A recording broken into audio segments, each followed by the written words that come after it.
smoking for 2-3 months, bought the ring, and I started smoking again. So like he just like I remember these stories always like, oh, I love that. I think that's where it's in my brain from. Like it's like just fucking like I'll tell you, like I'm in charge. I'm the boss. Yeah, you're like that with a lot of things. It's weird. Yeah, your brain controls it. Like you have the power over it. Well, but it's almost like he's having like an argument with his body and his brain. He's like, "Oh yeah, you think so? You think we're gonna keep doing this?" Oh yeah, I definitely. The more my dad would go nah. Greeks do nah. They almost like they're cursing you or something. Like they put their hand towards you and they go nah, and they'll usually go malaka, which means like guy that jerks off. But really, that's what that means. Malaka means jerk off. It means saying you jerk off. Oh really? The guy that jerks I've off. heard What that. a terrible insult. Yeah, but Malaka is like used so much. The word for Greek people. Yeah. It means it's like. It's not even. It's almost not dirty. Like the Mexicans use cabron, kind of the same sort of thing. It's just like a. Never heard of that. I've heard them use pendejo. Pendejo. Have you ever heard that? Yeah, I've heard it in movies only though. But with the Mexican guys I work with, I never heard them say that. Yeah. They used to call me cuñado. Do you ever hear that one? Cuñado. It means brother-in-law. Oh, that's nice. Kinda. Was it your brother-in-law? No, but doesn't that mean he wants to bang my sister? I guess, or he wants you to bang his. Oh, you ever think of that? Maybe he wants me to bang. Maybe it was an invitation. I'd bring my own sister even at this point if I had one. Was his sister there, or was your sister there? You on a dry spell, Manolis? What's that? You on a dry spell right now? Just like my standard. My standards are pretty low nowadays. Like it's like you know, if I had a sister and she's like, you know what, you want to fuck, and I'm like, if I was attracted to her, I'd be like, yeah, why not? Fucking. She'd probably be dried up by now.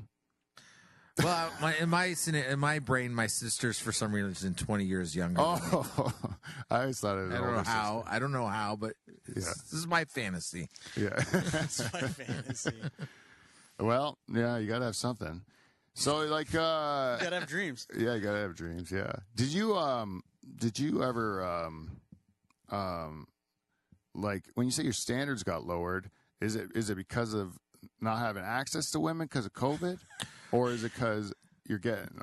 I think what I mean by standards, my standards are lower in the sense of like I'm this like not. I don't want to. I know that if you have sex with a woman, it's not just sex, and even if they say they're cool, they're down to just fuck. It's like my stand. I just don't. The older I get, the less I want to deal with a relationship. Oh, totally get it. Totally. Does that make sense? Oh, 100%. I'm a married guy, and I get it. I don't even want to deal with my own marriage. Like, not that I have nothing against my wife. I'm just saying, like, I'm an old man. Yeah. Like, where before, if my wife wouldn't fuck me, I would take it super personal, and I would say, like, this is a goddamn deal breaker. And now I'm like, I could live without it. Yeah. Like, not that I would want to, but. You know what I mean? Like, it's not as big a deal. Like, I know what I got to put up with to get that. I kind of would just like to walk the world by myself in peace. I would like to date. I would ideally like to date a girl like. I'd either like to be a sugar daddy if I was rich. Yeah. Or like just get high call girls. Escorts. Yeah, escorts. That's the word I was looking for. Oh, escorts. Oh, you know. Or just from date, Mad Men. Or date porn star. Oh, yeah. Like a high class, like not high class. I don't mean high class. They're all they're all high class. No, but like the famous ones. You know, like I'd love to date like one of those porn stars. One of the dead ones, like August Ames. Yeah.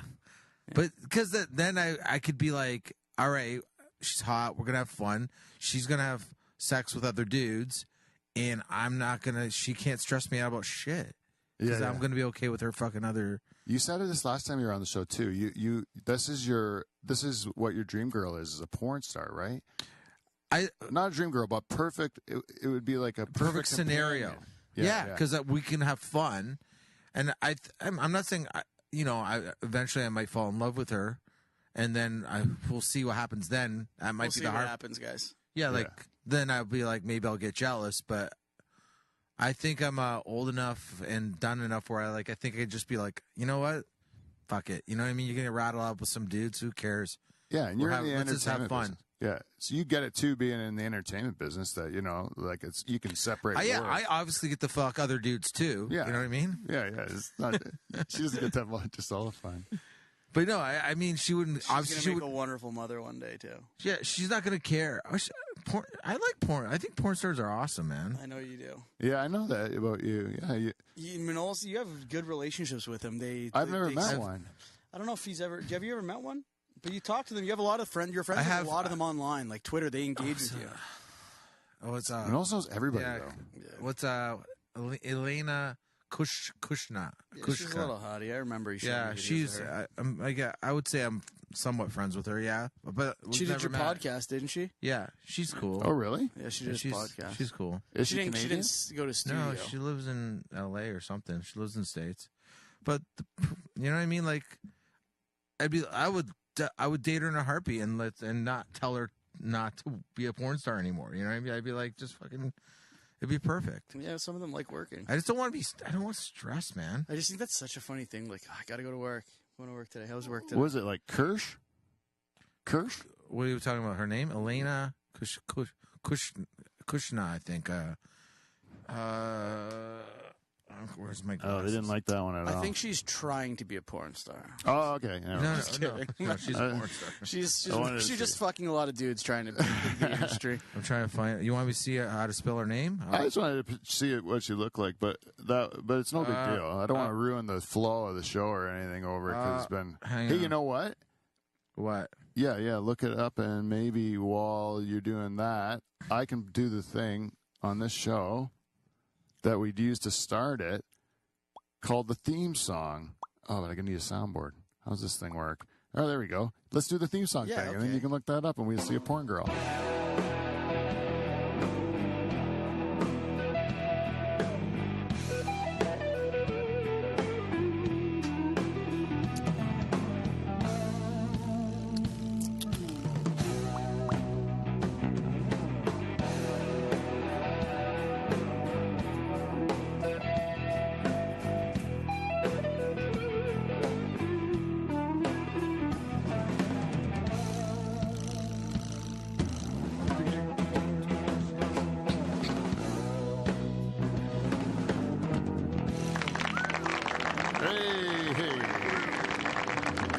Welcome, everybody, to the Dutch Hall.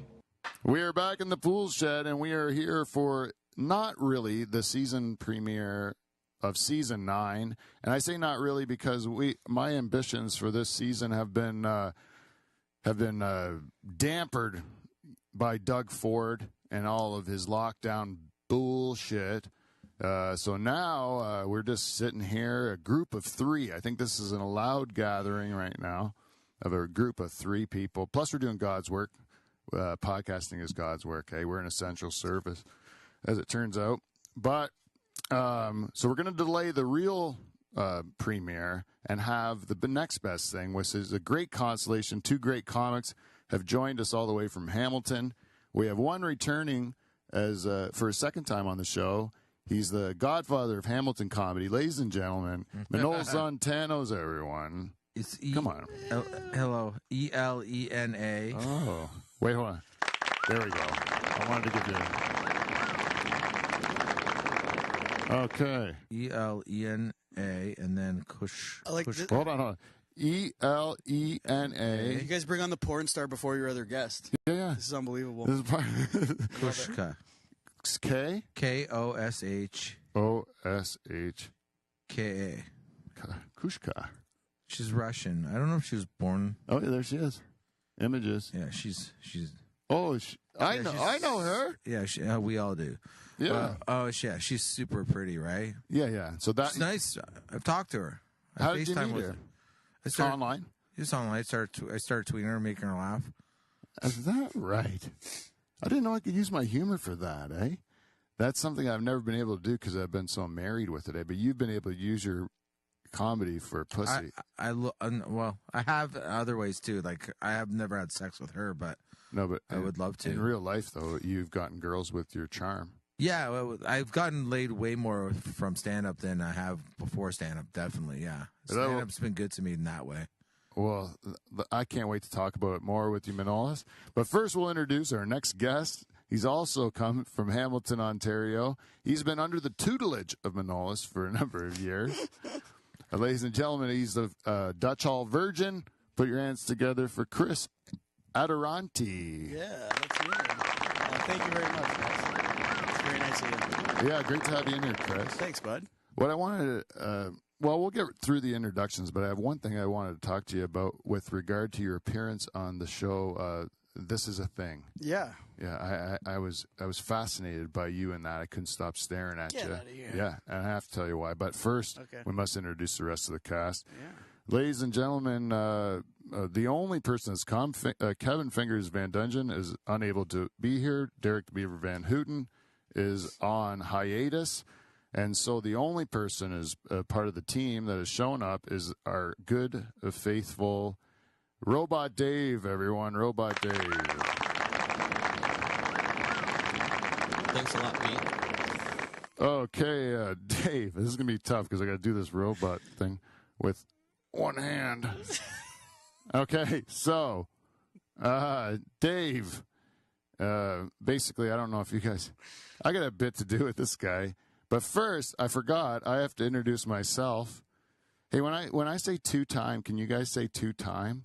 Because that's what usually the people that are on my show do. Say no more, baby. So I say two-time, and then you just have to say two-time. I got you. Okay. I am the host of this show, and two-time. Two-time. Two-time. President's Club Award winner, Pete Van Dyke. And, fuck, I suck at this board. There you go. There you go. I don't even need any applause. All right. So, Robot Dave, like this guy here. Is that him? Yeah, that's him here. He's, you know, I this is my office. It's also, I work here all day long.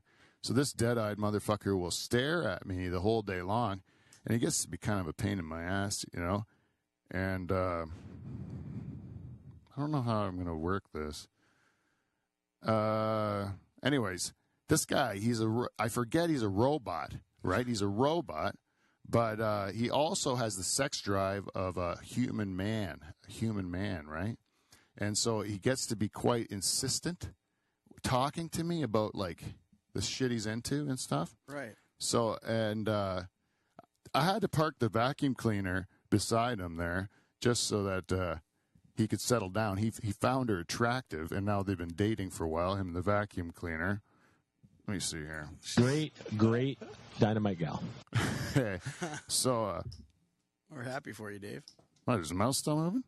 Anyways, yeah, she's a great gal, Dave. You like that vacuum cleaner? Sucks balls.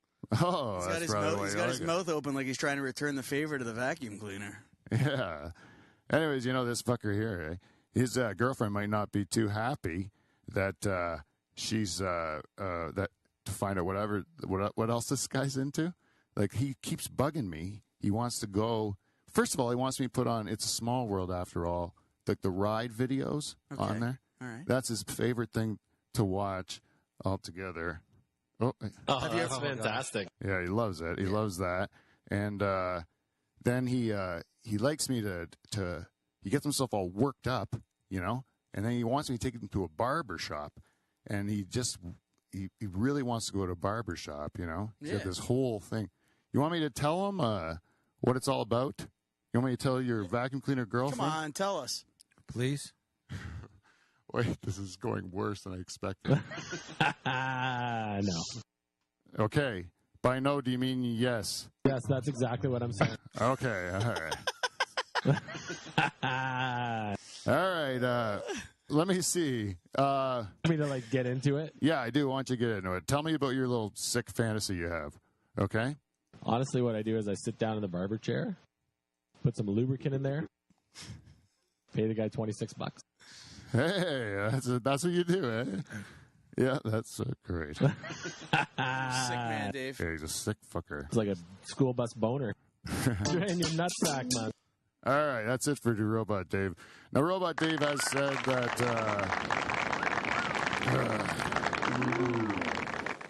All right, he says that he's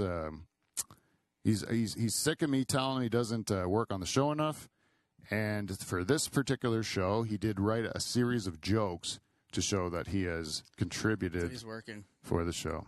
So I hope They're good, Dave, and thank you very much for helping out there. Thanks a lot, Pete. Okay. So, we got these two comics in.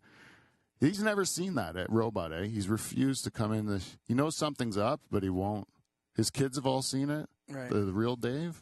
His kids all know it exists. And Is all this not the real Dave? Is there another Dave? There's a real person that's based off of. Right. He's my best friend, Dave. This is not a person? No, he's a robot. That's why he fucks vacuum cleaners. Of course. Yes. Wait, your friend Dave or this Dave? Oh, I'm not sure. That's a good question. It might be both of them. You don't know on that anyone one. else who fucks vacuum cleaners? You don't know any flesh and bones that fuck vacuum cleaners? No, I've known some guys that fuck vacuum cleaners. I think we all have known that. I think we've all kind of like helped their mom with housework and fiddled around with the head like, of that Chris, thing when we were about 14. The bathroom doesn't need vacuuming. Certainly not for 15 minutes. We're just in there. Well, my lap is very vacuumed, Mom, Look at these pants. They're spotless. Anyways. except for all the jizz on them. Yeah, the irony. Yeah, I was before we during the introductions there, we were talking, Manolis, about all the women that you got from stand up. Yeah, they pay me.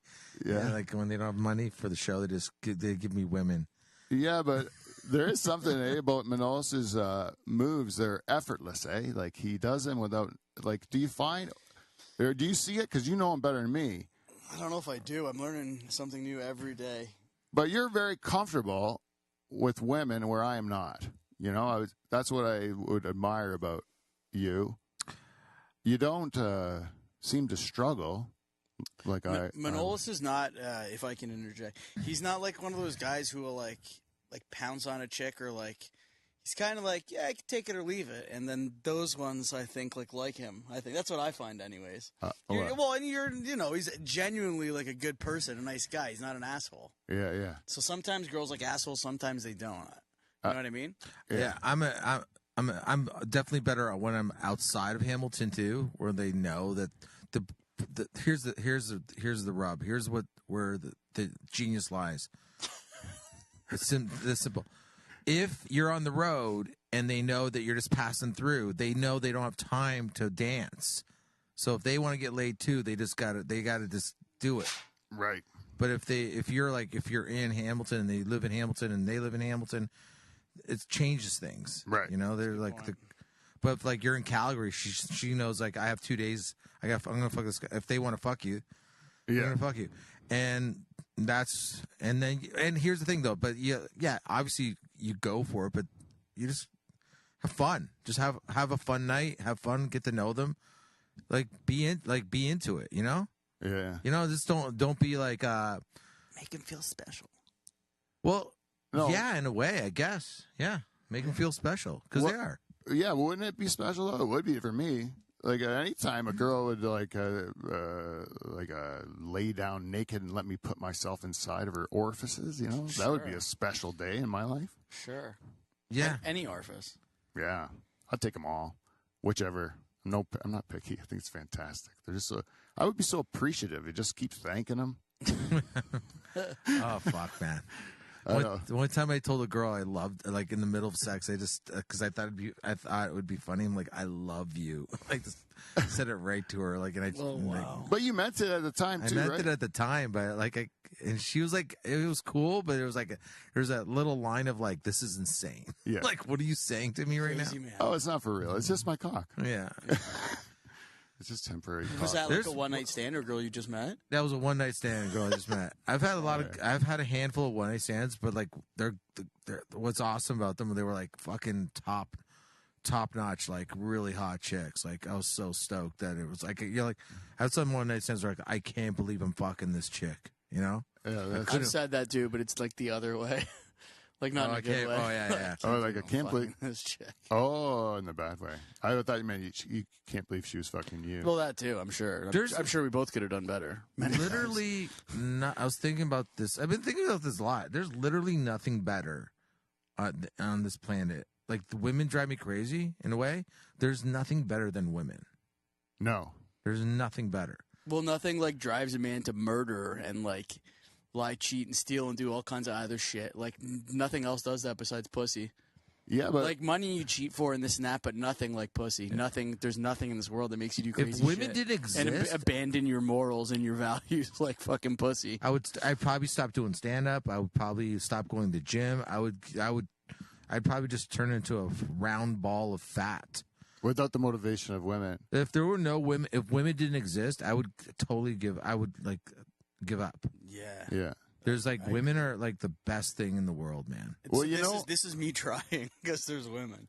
yeah. Yeah. Well, you know why I look like a douchebag and why I Tell us, Pete. You douche. I don't want to. I want to look like a fucking rock star. I don't want to look like a normal vanilla white bread dude. But my wife likes me like that, and she's the one that bangs me. Right. So I'm going to do whatever she says. Like, I really don't care. You call me pussy whipped or whatever. Yeah. I got one source, and I have to do what she says, or I got nothing. Yeah, Well, you can't nothing bite wrong the with only that. hand. You can't bite the only hand that's gonna feed you. That's right. But she likes you. She likes me, and like I don't care. When I go to get my hair cut, I just tell the lady to ask her what to do, and then I'll do it. I don't care. Draper. We've been watching Mad Men. Yeah. I introduced him to Mad Men. Me and Crystal, I don't know if you know this, we actually were roommates. Really? Yeah, we live together. We live together. No, I didn't know that. live So together. I said, you gotta watch Mad Men. He guys like, it's like everybody has that show. It's like, yeah, haven't watched that, and Yeah, so yeah. he started watching it, and I'm gonna let him take it from here. But I love this show so much more now just because of Chris. Because you have your perspective on it. I guess I don't. It's a weird. I think Manolis. The show makes me mad. Like it's literally. I think that's why they call it Mad Men. Like I just get angry watching it because like there's the one dude in there, the Don Draper, and he's like the main guy, and everyone loves him, and he's like cool and shit. But he's got like this rocket wife who's like a 12 out of 10, and she just like dotes on him hand and foot. Anything he wants, anything, whatever, right? And he just he's out there banging other broads every night, lying to her, cheating on her. Yeah. He's just the biggest piece of shit. Yeah. And everything works out for him. He just gets hotter broads. And even when his wife finds out, like, she doesn't care. It's just like, hey, I can do whatever the fuck I want. Like, it drives me nuts. He's literally yelling at the TV. He's losing. Yeah, He's well, like, you know what? She doesn't deserve that. Betsy Draper doesn't deserve that. You know She who deserves el- better. You know who else didn't deserve that? Yeah. Every single woman who was a woman in the 70s. Like, Yeah, but do you know Betsy Draper? is that the girl from Community? No, that's Trudy. She plays Trudy in the show, the girl from Community. She's great. But no, her name's January Jones. Hey, January. Oh, January Jones. Yeah, yeah. I know who that is. Oh, do you? Okay, so she plays Don Draper's wife. Yeah, she's a rocket. Yeah, but I think I'm only in third season. I think she's starting to get it together. I think she's starting to be like, Yeah, she's going her own little escapades. But he's fucking losing it, dude. It's but not a fun show. Do you remember the real life stuff like that though? Like, were you ever in the workplace to see that? With I your remember own two smoking eyes? in buildings and like, We mean smoking? What are you like, talking about? Well, I don't know. Like, or just like the roles, like the gender roles for like women versus men and like how that kind of stuff. yeah, like when I started working at the banks, like there was a whole bunch of those guys, and they would Philanderers? fuck their secretary. Oh yeah, there's so much of that. Like a guy, like senior manager guys who would just go around and just have a different secretary in each port that he would bang when he was doing his tours or whatever. And you'd see it. I was totally grossed out by it. I was like you, like, because my generation, like that generation, they were the first ones that women entered the workforce, and they were like, what is this? This is crazy. We're all going to just want to fuck all day long, right? And they're like, that's crazy. We're here to work. You know? I definitely. No, but they get fucked. And all day long. they went in there with that mentality, and these women are like, I want to work, but these guys are like, no, we're going to try to fuck you all day long. We're going to try to fuck you all day long. And then, like, eventually, like, those were our moms they were trying to fuck, you know? Right. My generation was, that was our mom. So when I entered the workforce, I was like, stop trying to fuck my mom, you know? Right. Like, it didn't seem right to me. Yeah, it's a good point. I definitely didn't. I wasn't definitely part of that time. But I can see how that. It's weird because I don't even feel comfortable. I feel like it has to have to be natural. Like when I don't have Tinder. I have nothing. I don't have no dating apps. I just. Oh yeah, you don't.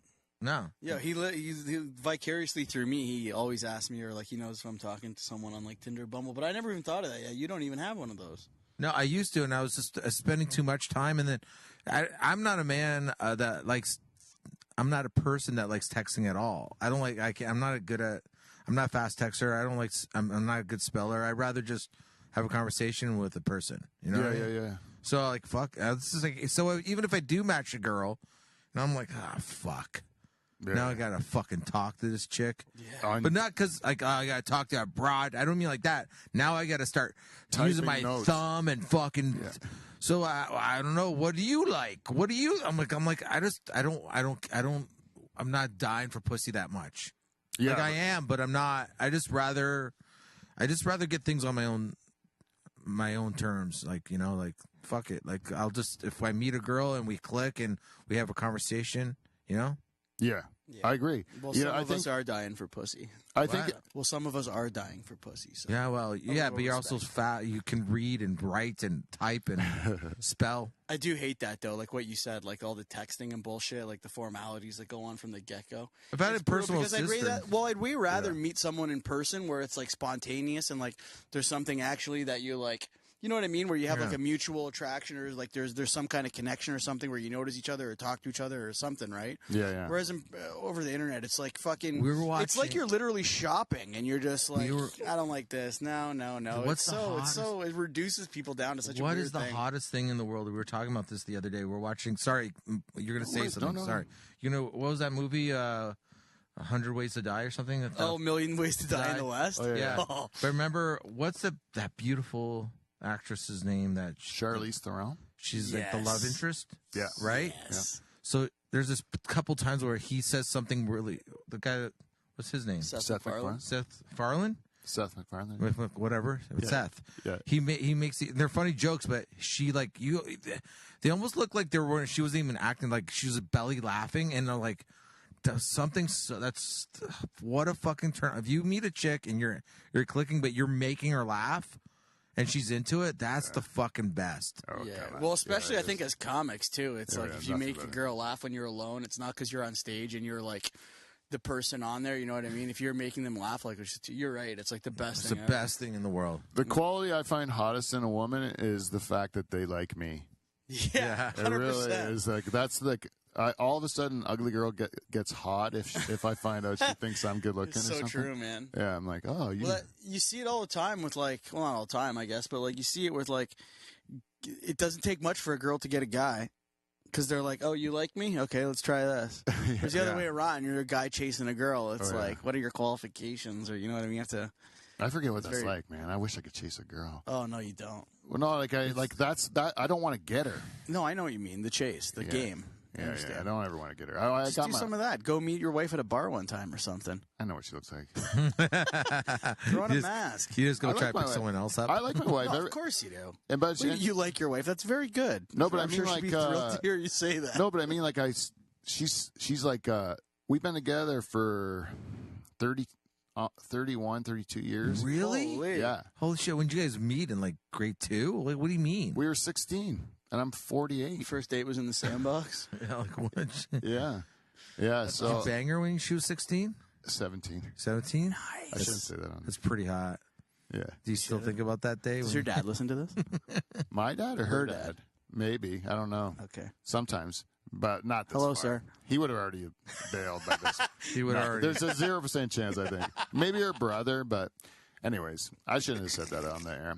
But yeah, we were young, and I always say like I've banged women like every age from 17 to 48, but they've all been the same girl. Right. But I'll tell you, right. they've all been great. Like I haven't had an age yet that I've found where it's been up. And like I've been 32 years, and like when I am in the thralls of passion, I'm like super happy to be there. It's like a great time. Like it's I'm enjoying every aspect of it. Like she's still like super hot to me. you know? Right. Which That's important, obviously. she's hot to me.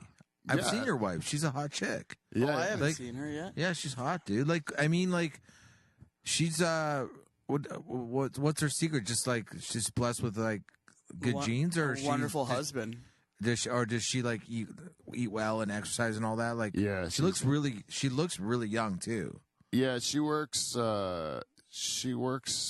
a lot, like works a lot, and then she works out and she eats good. Yeah. She's big on what we eat. You lucked out, dude. She obviously cares what she looks like. Yeah, and she was lucky to be born pretty too. I think she was lucky to be born. Oh. Pretty. Yeah. Hey, you know what? Hungarians also have a thing that they do where they go nah. Like, oh yeah, really. But it's like it's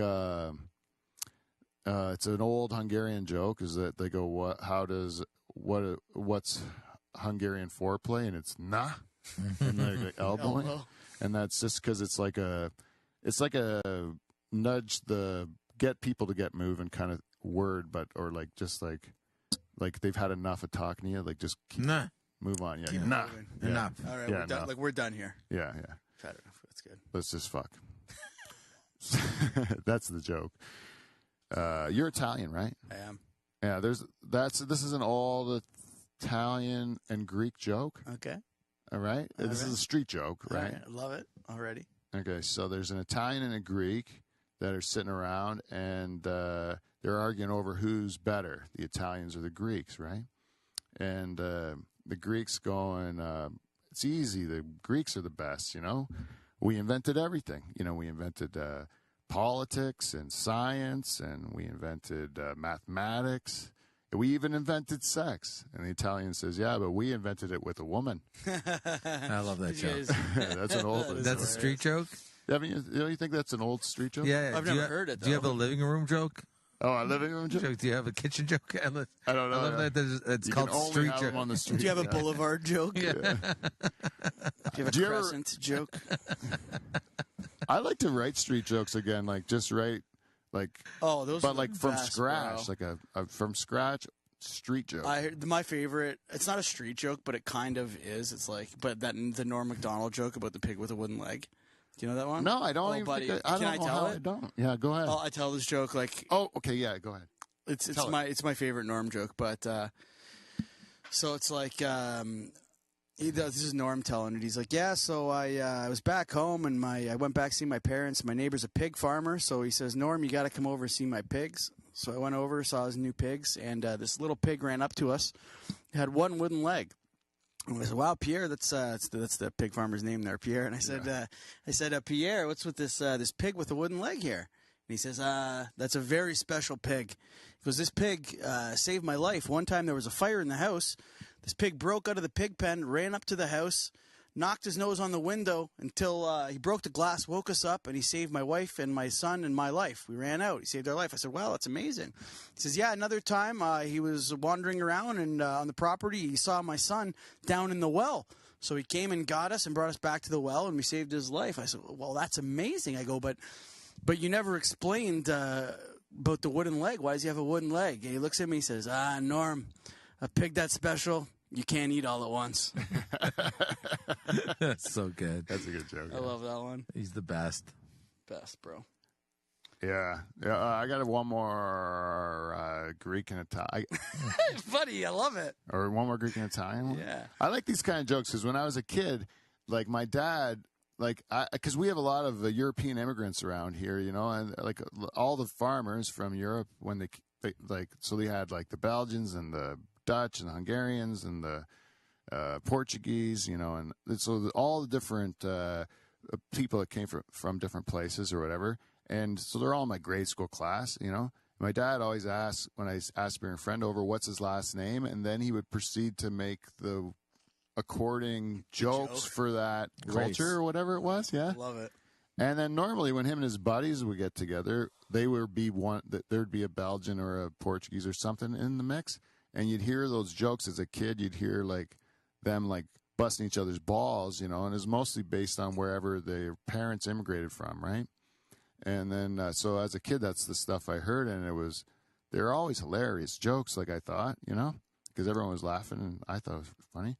And then now my kids tell me it's racist, but I still think it's funny. Like, That's how you know it's good. Yeah, like, I mean, if my buddy's house smelled different Like, how do you not make fun of that? Of course, man.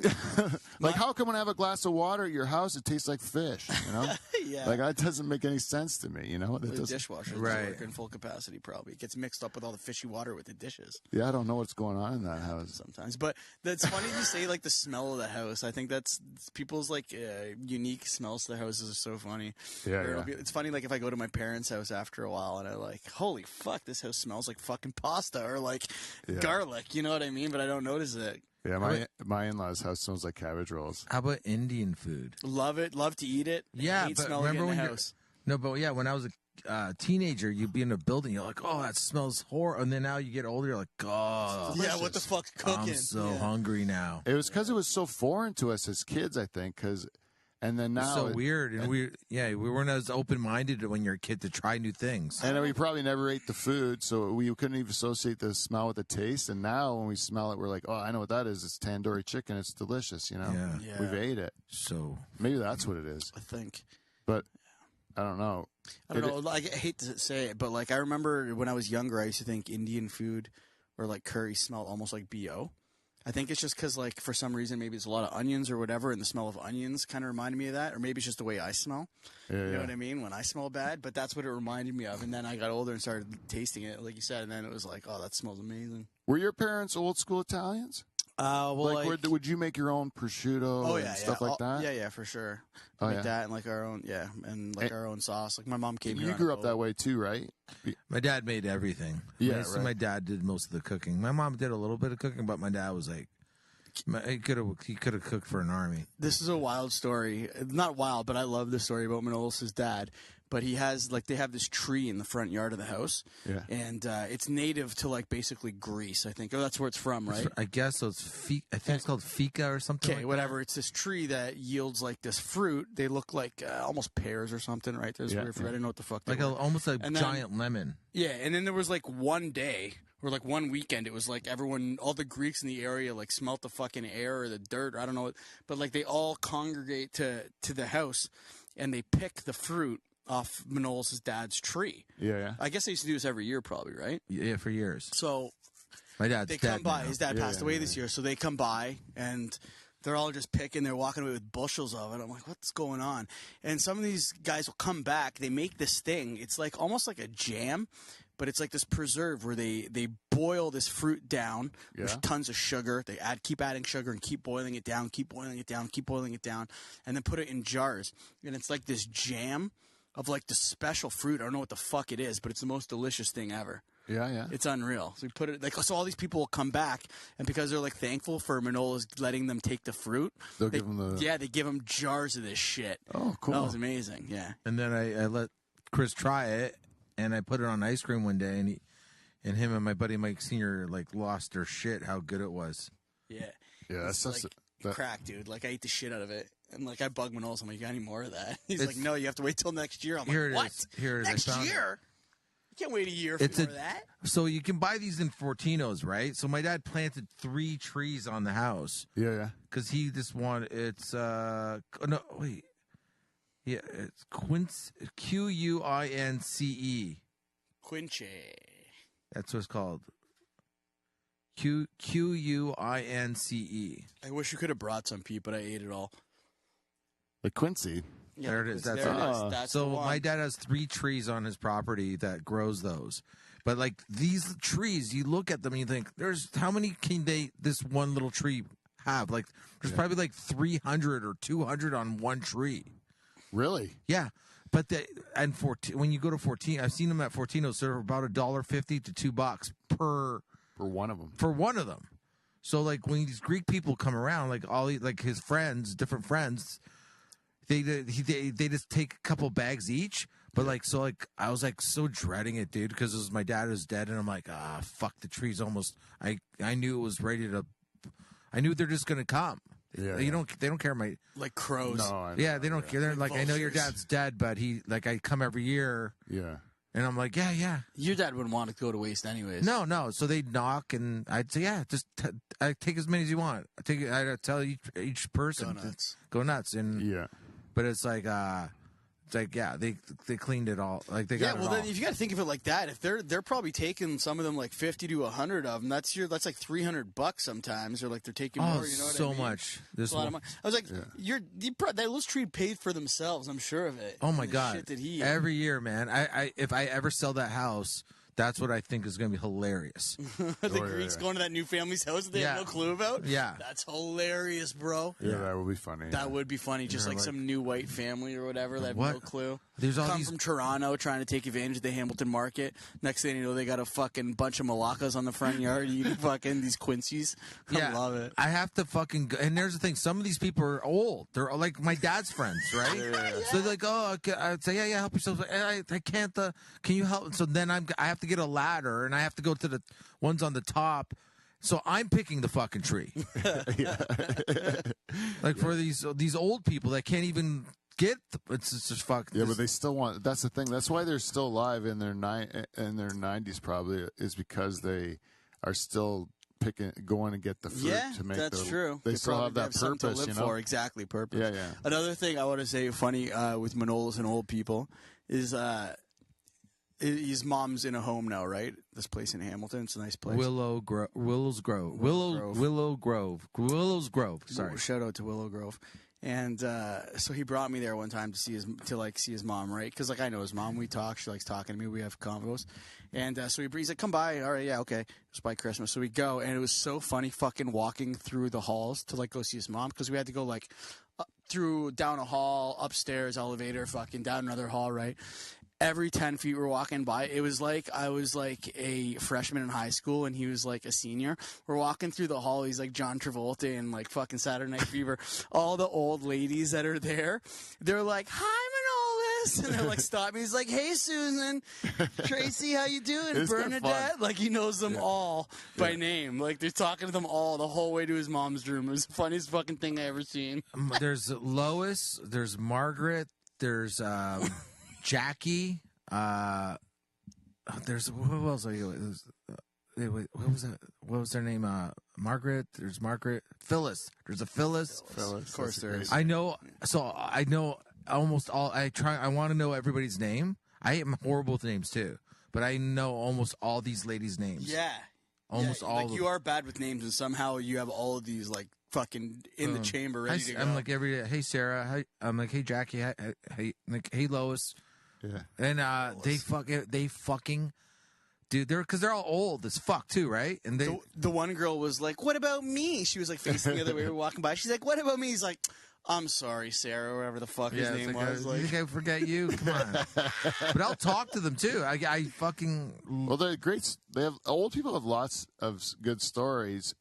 If you can get them tell it just once. Yeah. But they have lots of cool stuff to say. That's what's interesting about it. And also, I like talking to old ladies because I'm like a boy toy to them. You know. Sure. Yeah. So I don't know when you're pushing and They're bored, man. They're bored as fuck. You know It's actually a good place to probably meet chicks if you don't mind them older. Yeah, yeah. Is it a nursing home or a retirement home? It's a nursing home. Oh yeah. But I don't like they won't get away as easy. Yeah, right. They're they're definitely all in wheelchairs. But yeah, they're nice. They just I know it really makes it's just a little change to their day. Yeah. Of the same thing happening every day. Yeah, when my kids were young, I brought them to fashion shows or something that my sister did activities coordination for that stuff. Right. So because when my kids were like little cute kids, you know, you bring them to the old folks home, and the old folks get to, get riled up because they get to see cute kids or whatever. Sometimes they bring them dogs and stuff too. It's a real thing, man. It's like it really helps old people. Yeah, so I brought my kids for like a fashion show to get them all excited. It was nice. That's nice. Yeah. That's only about my only experience. And then my fourth floor at the hospital, my grandma was there for a long time, and sometimes there was I ended up knowing the roommates better than my grandma didn't talk, so the roommates talked, so I would always get to know the roommates. The one lady had no legs. Oh boy. Yeah, she was a talker though. I mean. Diabetes, I'm guessing. What she lacked in legs, she made up for in lips. Yeah, I don't know what happened to her legs. I just always assume it's diabetes, isn't it? A lot of but times she's it is. skinny though, Wow. Yeah, but you can be skinny and have diabetes. like Well, Jason yeah, Allen. you can get like it's true, or like type 2 diabetes. Well, type 2 diabetes, I think you're more fat because Yeah, that, type 1. Type 2, you bring it on yourself, right? Yeah, that's It's like I mean, you you deserve worked it. for it. yeah. Type 2 you can fix by changing your lifestyle. Yeah. That means you shouldn't have it. Can you really call it a lifestyle though? At that point, if you're eating carrots all the time, Right? You ever done it? carrots? No, No, it's not for you. carrots. Put a little. Actually, we put carrots in the pasta sauce. That's where we put them. Yeah, you grate them up and then you don't see them. Yeah, Yeah, I hear you, buddy. instead of sugar. Yeah, you know what? You know what I like to do with my gravy instead of using flour. What? I just take the. This is what I started doing. You know, you take. I think it's called a vichyssoise or something. Don't know. I don't know what it is, but it's the carrots. You take 3 carrots, 2 celery, 1 onion. Right? That's a base for anything, right? Sure. This is the French do. 3, 2, 1. 3 carrots, 2 celery, 1 onion. Interesting. And then, so you chop those up. That's your savory base, right? And then you throw in like a bay leaf or 2, no big deal. Some For luck. For luck. yeah, and then some garlic. And then, anyways, you roast whatever you roast. And then afterwards, you want to make the gravy. Instead of like taking the vegetables out or whatever, straining them, Yeah. I just like take one of those like wand things that like make soup or whatever. Yeah, like the blender type. blender things? wands, yeah. And I just blend it all up the vegetables. For sure. And now It makes it like thicken it up a little bit. now it's just like thick gravy instead and of flour. Yeah, instead of no flour. Yeah, I like that idea. I can't eat it, and it's delicious. That's cool about the 3-2-1 thing, like in French culinary. I never heard that, but Yeah. it makes a lot of sense. Yeah. So what is it? 3 carrots, 2 celery, 1 onion. Yeah, I like it. always ends up being a good ratio and it tastes great. Smart. And then you're Wait. like, what is that? And you're like, that's what that is. That's what you say it was called. It was called something weird. It's called like But what is it for? It's for anything. You make soup or anything, any kind of like mostly like soup, I guess, or stew, stock, shit like that. Like if you're gonna do like a stew or stew or like a prime rib, anything. yeah, like that. roast or Roast, yeah. or like if you braise something or anything like that, where you want a savory flavor. That's your base would be those 3. Anyway, V. It's like it starts with a V. I'll look it up. I don't know. Anyways, doesn't matter. Now I'm hungry, man. Yeah, that one was like a game changer though because you don't have to do nothing but grind it up, and then everyone loved it, because it was already thick and stuff. Yeah. Anyway. That's what I've been doing. Yeah. I love it. Sounds I like. I've always liked cooking because I was you? when I was at the bank. I had no creative outlet except for cooking because that was the only thing you could do that would let you, show any sort of like imagination. Or, When did you stop working at the bank? How long ago? 2013, Okay. so 9 years ago now. When did you start doing comedy? 8 years ago. So after the bank. Yeah. Took a little break. Yeah, what happened was I quit, and then I bought this. I bought this building, and I had to like renovate it, and then move my wife's business into it. And so I was like, I'll just do that, and then I'll go back. And then when I stopped to do that little renovation project, it was my first time being away from banking for 15 years, and I lost like 20 pounds right away. I wasn't in chronic pain. I was like, I just felt free for the first time, and I was like, I can't go back. You're doing home renovations, and you weren't in chronic pain. It felt Wait, better. Yeah, The I was stress? literally like hammering out cement. So and what everything. made you lose all the weight? It was Not just having stress. stress? Immediately, the stress went away, and I lost 20 pounds of stress weight just immediately. It's from jackhammering. Yeah, well, that was even like it was amazing how much of a difference it made in my life, because it was like 15 years of like waking up in the morning saying like, I fucking hate this, I shouldn't be doing this, and like to the point where I'm getting sick in the shower and stuff like that, saying like I just don't want to do this. Been there. But you just do it because you have to, and then you just keep doing it. But you're there the whole day in the back of your mind. It's just constantly just telling you like, this is wrong. Get the hell out of here. There's so many people in that position right now, and it's because they need the money to, maybe they have a wife and kid and a mortgage. Yeah. What are you supposed to just quit your job? It's not that easy. But No. like people are working shitty jobs all over the world, and it's fucking horrible. No, I know, and then that's my number one thing when people talk to me after the shows, after a comedy show. That's what they're talking about. They're talking about like how they hate their job and they're really envious of us that we can do what we do. And I'm like, bro, I still have a job. I still fucking slug it out too, though. But Yeah. obviously, Yeah, but you grind it. You know, you do that, and well, that makes it necessary to do comedy sometimes. Like, I couldn't do comedy if I didn't have a fucking job. I could. Dude, I was like, I used to, when I was a lifeguard, I would like work during the day, and then I get in my car, drive to Toronto, do a spot, drive all the way back, go to sleep. Yeah. Wake up and do it again, like work all day again, and like I would do that sometimes 3 days in a row. Like you're doing spot, like you just grind it, and then if you're lucky, you might get to a point where you can like not have to work and just do stand up, or do other things.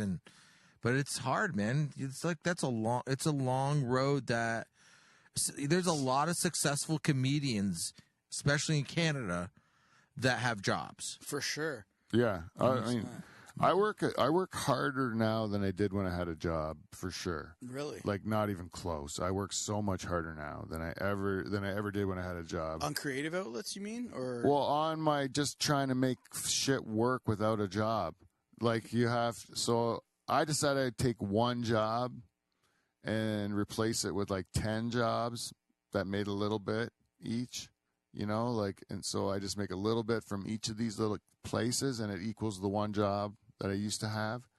But because it's all self-directed, you get back what you put in, right? Yeah. So and then comedy and everything creative that you do, there's this period of time of probably like 10 years or an indefinite, maybe forever, where the amount you're putting in is far greater than the amount you're getting back. And return on investment. We call that ROI.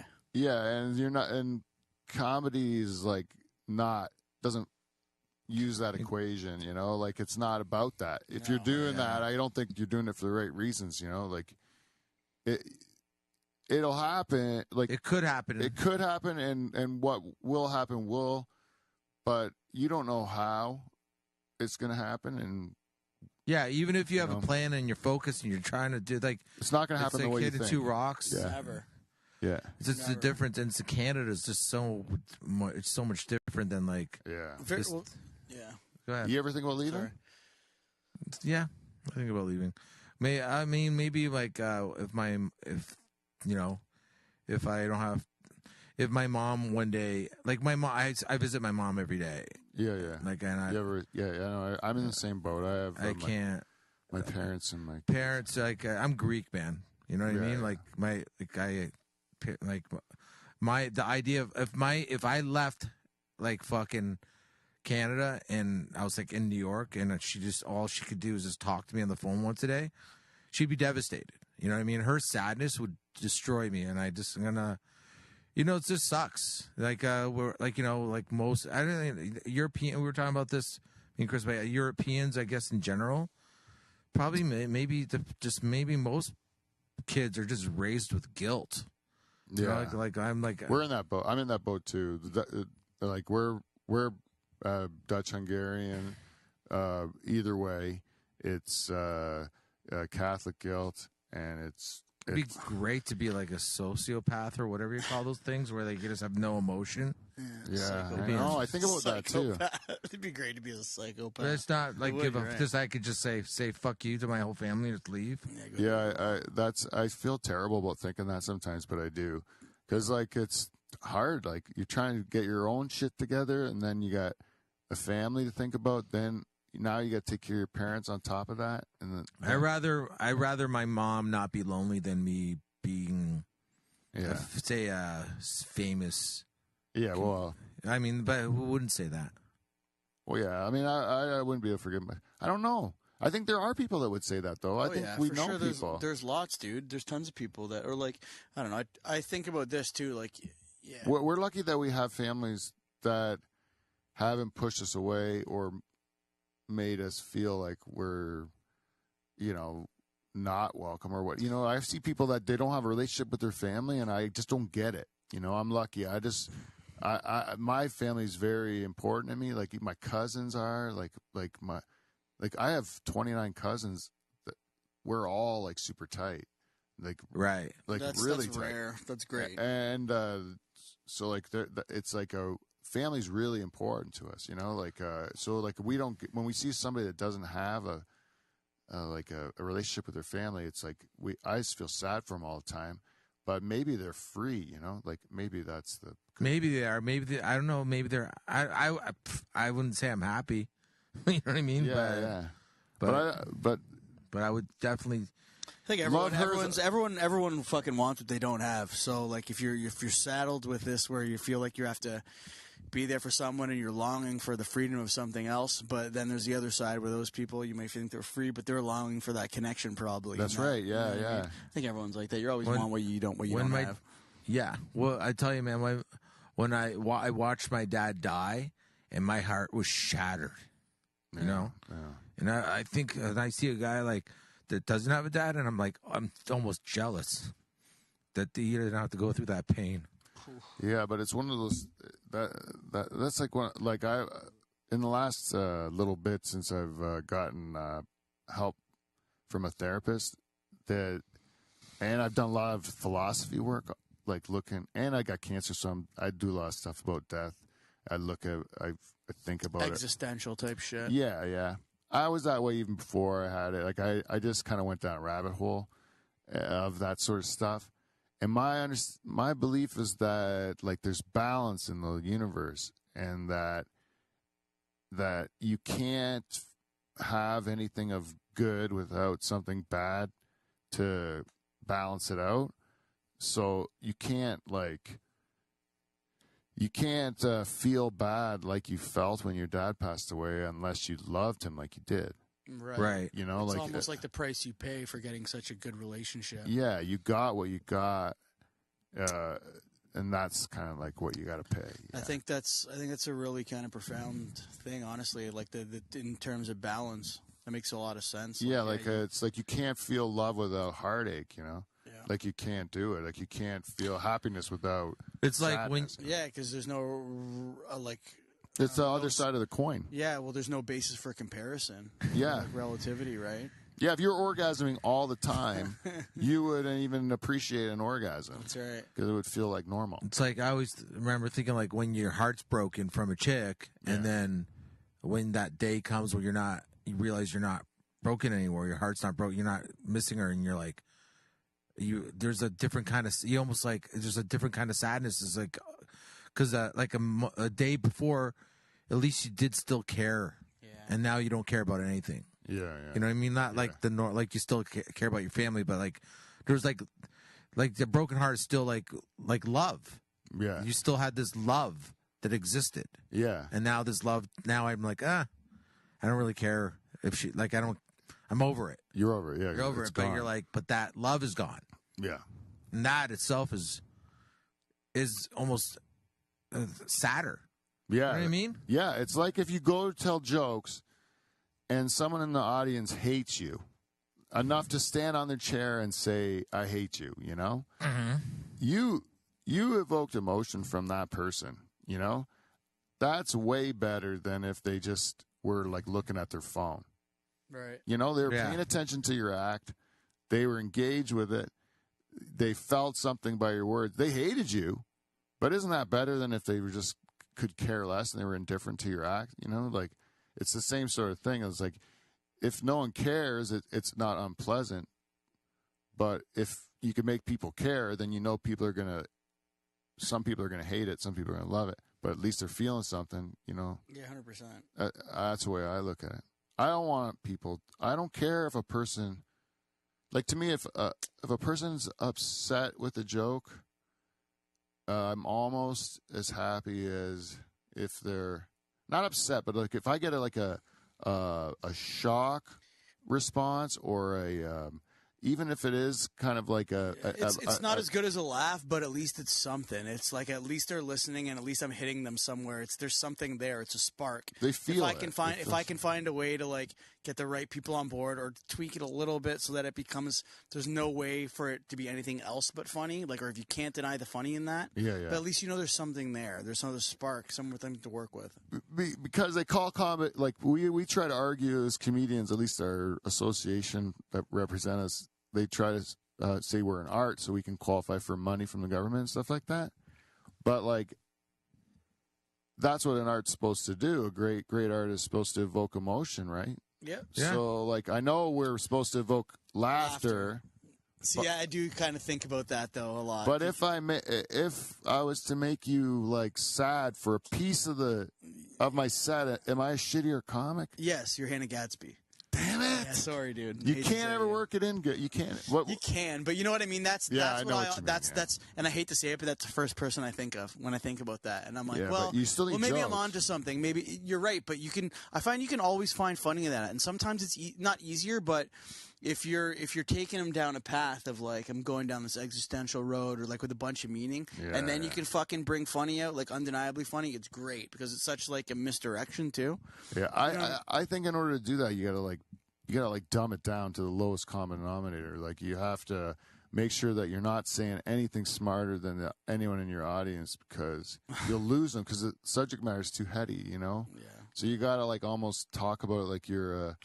Well, John Mellencamp, I heard him in an interview from the 80s, actually. It's like, when I make my songs, I don't want to make them too fucking fancy. Like the way I play the guitar, I want it to be like anybody can just pick up their guitar and play one of my songs. That, like if they're just hanging out at a fire. Yeah. That's what I want. Yeah. I want it to be simple. Yeah. Mark Twain says. He said, like, the great writer. Yeah, he still says it. The great writers are like fine wine. I'm like water. He goes, everybody drinks water. You know what I mean? I think that's how I want to be. That's like, cool. That's how I want my jokes to be too. Like, I mean, I don't care to be like the most profound guy, but I would like it if you're at work the next day telling your buddy my joke.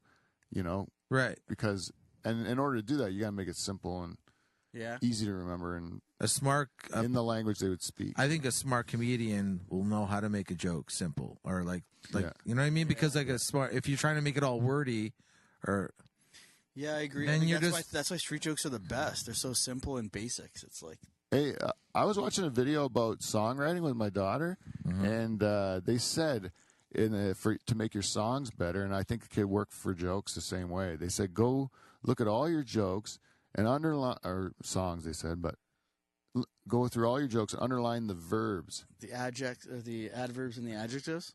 Well, Or the the verbs first, because the verbs are the verbs in action, right?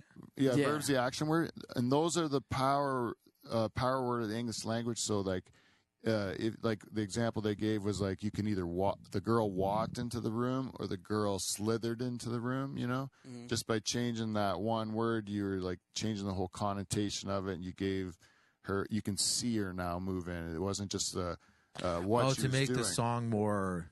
Like to be more descriptive, like in songwriting or in joke writing, you want to like have word efficiency. You know, like you don't want to like waste words. You know, if you can get to the joke quicker, it'll be better usually. I mean, the Norm Macdonald's moth joke would be like an exception to the rule, you know. Yeah, but in a way he wasn't. He was still back to that. Like he had no wasted words in my he did, but he didn't. Like he didn't waste words. He didn't waste words, but he knew how to pull a joke. He stretch it out Yeah. in a way where it's like, where's this? Like But when it came to the important things, there were no wasted words. Like set up. he's probably one. He's probably in the top 10 of he's probably one of the best. Yeah, He might be in the top 5. Yeah, I think so. Yeah. Like he seems like he's just talking out of his ass, but he's like every word counts with that guy. When I have a joke and I get it down, eventually I have to do it to that point, but I'm still just kind of like, I just kind of figured it out on stage. And he's like, I think he's very, this is the word, meticulous. Yeah. Like he's almost like, he reminds me of Mace Galoni in a way. Mace is like, we all know Mace. Yeah. Mace writes, he writes a joke where like he probably writes it down and he says it exactly the way he writes it. You know, it's every word. Yeah, These guys do it in a way where every word is accounted for. Just it's a natural way of doing it. Yeah. I think with Norm too, when he would do that kind of stuff, it was like not just about eliminating words and making them all count, but he did it like when you talk about how he'd stretch out a joke or whatever and find like he did it to amuse himself. I think a lot of times. Oh yeah. You know what I mean? Yeah. Like when he'd go on like The View and they were expecting something different. And he would turn it into what he like his. Oh, yeah. Their show became his show for that segment. Yeah. It's like He always won. Yeah, he always won. Exactly, won. he always won. Yeah. It was. You can't beat a person that doesn't give a shit. Yeah, He just didn't give a fucking Where do you shit, hit him? man. You can't hit him where it hurts. He was, I would say for sure, fearless, man. Yeah, fearless. Fearless. I mean, like they told him to stop making jokes of OJ. Yeah. He's Like, that's nah, true, I'd rather right? get fired. Yeah, Yeah, yeah. They told him they're like, Yeah. if you don't, because like I think it was Lorne Lawrence Michaels' buddy friend- yeah. was like friends with OJ. Oh or no, the head of it was NBC. not Lauren Michaels, but Someone in NBC. yeah, one of Dick the heads. Ebersol or Yeah. someone like that. Yeah. And the word came down. And Norm's like, word came no, down. just get fired instead. So I he think just- I'll you know, keep you tell- making better jokes. Tell a fucking comedian to not do something? What are you, a fucking psycho? That's daring them to do it. Yeah, you just like I always blows my mind. People like will have an issue with fucking what's his name? They weren't going to let him do Massey Hall. What's that guy's name? Oh, Andrew Schultz. Yeah. Yeah. They're like, Massey Hall didn't want him because they thought he was too something, whatever. Perfect. Yeah. Right? I'm like, what are you guys, fucking psychos? Psychos. Psychos. Like, listen, Massey Hall, if you truly hated him, you just let him do your fucking Hall and let him move on. All you did was make him bigger. Yeah. Like, you don't just. You do this with everyone they cancel. Yeah, you like, don't. what's you the obviously big don't fuss hate about? him. You What's must the big love fuss him. about? Yeah. What? Everyone's like, oh, what's the big fuss about? Yeah, what's the big What's going on with fuss? this guy? Yeah. Like, what He is must the be big fuss? crazy. Yeah. Like, it's like he's just a dude telling jokes. I What's know the it's the big best deal? thing that could happen. Honestly, like I have nothing you could cancel. Like you can't cancel me. I have nothing to lose. Like I already did it to myself. I canceled myself. You know. Yeah. Like so, you can't. Massey Hall. But Give like me a fucking all you're break. gonna do if you cancel if I said something that you didn't like and you cancel me, all you could possibly do is gain me an audience. You know? Yeah, Like, you Yeah. more interest in me. yeah. Have you People seen? don't know who I am. Have you seen Louis' new special? Sorry, I've seen some of it. buddy. It's deadly. good what I've seen, I loved yeah. it. I thought it was so funny. Have you seen the whole special? It's really good. Yeah. Dude, did I ever tell you I shook his hand? No. No. After jerk or before? After the jerk. Whoa. Oh. After the scandal. In a hotel or? No, it was he was walking. It was at Niagara Falls Yuck Yucks. He's doing those shows. Oh yeah, I remember when he did that. Yeah. Yeah. So we went, and I just he was like walking right by. I put my hand out to see if he'd shake it, Like the Pope. Yeah. and he shook my hand. And I'll tell you something. His hand was so fucking soft. Really? Yeah, it was the softest hand I've ever felt in my life. And I was like, I had this moment of clarity. I'm like, this is why he jerks off. Yeah, I would too. Oh, you got Like a his- nice Soft hand like that. Yeah, he's like, his hand probably feels better than a vagina. Yeah. Did that's you? right. You should ask him if you could try his hand. I would like, yeah, I'd rather if This he was like, explains a lot. yeah, I would say if I was in a hotel with him and Yeah. he's like, can you watch me jerk off? And I'd be like, as long as I can go second So I can go Yeah. with your hand With because I your felt hand. it. It's amazing, Yeah, a nice hands- soft hand like dude. It was the softest hand. It was like I felt like I was like blessed by God. Like when he shook my hand, like this hand's beautiful. that. Yeah. How's that hand so soft? Yeah, when I I- jerk off, it's like with sand. I have my hands are sandpaper, dude. Yeah, it's not good. Your hands are like sandpaper. I tried jerking off with your hands once. Oh, When I was sleeping, he just roommates. put it, Yeah. It's so funny. Louis in the top 5 for sure. What? Yeah, he's in the top 5 for sure. I'd say. I would put Attell in my top 5 because he's my favorite, all-time favorite. Yeah, a lot of people like to tell he's very funny. Attell? Yeah. I met Attell. I talked to Attell one time, and he was like super nice. Thank God he was super nice to me. Oh, me too. I met him one time in Buffalo. I was having like a huge panic attack too, and Because you were talking to him? I think it had something to do with it. Yeah, because like I didn't want to meet him really because I liked him so much. You know what I Yeah, mean? Like so if you you don't meet meet him your and he's heroes. a dick, yeah. They say then- don't meet your heroes, right? Yeah, but he was so nice. The comics that were performing with him, like the guys opening and stuff, and afterwards he came out to the bar area to talk to the people that came to watch the show. Oh and shit! And I just went up to him and said, "You're on my Rushmore," or something like that. And he was like, "Ah, man, you just made my night." He was like super kind and That's nice, super cool. When I was, you got something? No, go ahead. When I was at the Comedy Store and I saw him show up one time, that I talked to him afterwards. That's when I talked to him. Yeah. I kind of chased him a bit because he was swamped with people. but like not all the comedians. When it's like you think Jesus showed up. Yeah. Like every comedian that a Comedy Store comedian was like, just couldn't stop talking to him. Like everybody wanted a moment with him. But then I saw him a second time. I was with Ari at the fucking cellar upstairs, and he showed up. And that time it was like, what's cool about him? This is why it's cool because he knows like everybody up. I was hanging with Ari, but everybody around that area where all the comics are hanging, they're all like basically famous comedians, and they all know each other. And I'm there knowing like, who the fuck's this dude, right? I'm not in the loop. Yeah. So, but I'm with those guys. Attell looks around, he gives everybody like, hey, but he sees me. I look at him. He looks at me, but he gives me the nod. He's like, hey, dude. Like, he knew I was obviously a comedian, but he just gave me that. He gave me a little nod, and then that was it. I didn't bother him. I was like, fuck it. You know what I mean? But I was like, he's just a fucking dude, man. Well, cool everybody really is, eh? Like, that's when it comes right down to it. But yeah, he's, I think, the purest kind of like, he doesn't care either. Like, he just wants to make his jokes as good as they can. He just wants to do his thing. I don't think he's interested in, like, being rich and famous. You remind me when you tell that story about your story where you tell about Dude to the Laugh Factory, the Jamie dude. Which Masada? Oh, you want me to tell that story? I think you should. It's funny. So, I was at this is years ago. I was filming an independent movie like in LA. Mm-hmm. So I was there for like 2 or 3 weeks, and every night I was just going to the Laugh Factory or the Comedy Store with friends of mine, and I was going with this friend of mine at the time, Jason Rouse. Yeah, he was I just go in with him, and then eventually, like, the door guys, and they're all like, "Oh, you're comedians, okay, yeah." Like, you just go in for free all the time, right? Mm-hmm. But James Masada, you know who that is, right? Yeah. So he owns the Laugh Factory, and I see him every day. I know who he is. I know what he looks like. I know what his story is. But he doesn't know me. I'm nothing to him, right? Yeah. So every night, I'd see him like I'd see him like, "Hey, dude," like I don't try to talk to him because like, what's the point? I know what he knows. If I try to talk to him, it's like, yeah, you're just trying to talk to me. You want to get in here and blah blah blah. I just figure, fuck you. I want to say hi. So every day I'd say, hey, dude. It's like probably a week goes by, and eventually he's like, who the fuck is this guy? He's saying, hey, dude. Saying, hey, dude, keep saying hi to me like every fucking day, and he knows he's realized I'm friends with Jason at the time, and he goes, hey, he yells at my friend. He goes, what the fuck's with your friend? What the fuck's with that guy? Why is he saying hi to me every day? Who the fuck? Every day. Hey, dude. Who the fuck is this guy?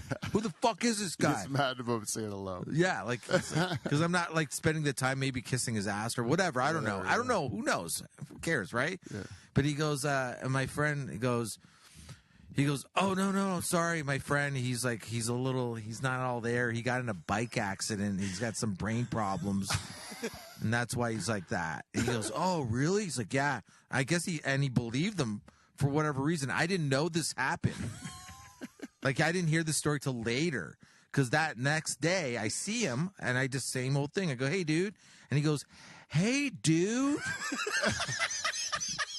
To me, and I can't believe he's talking to me, right? I'm like, yeah.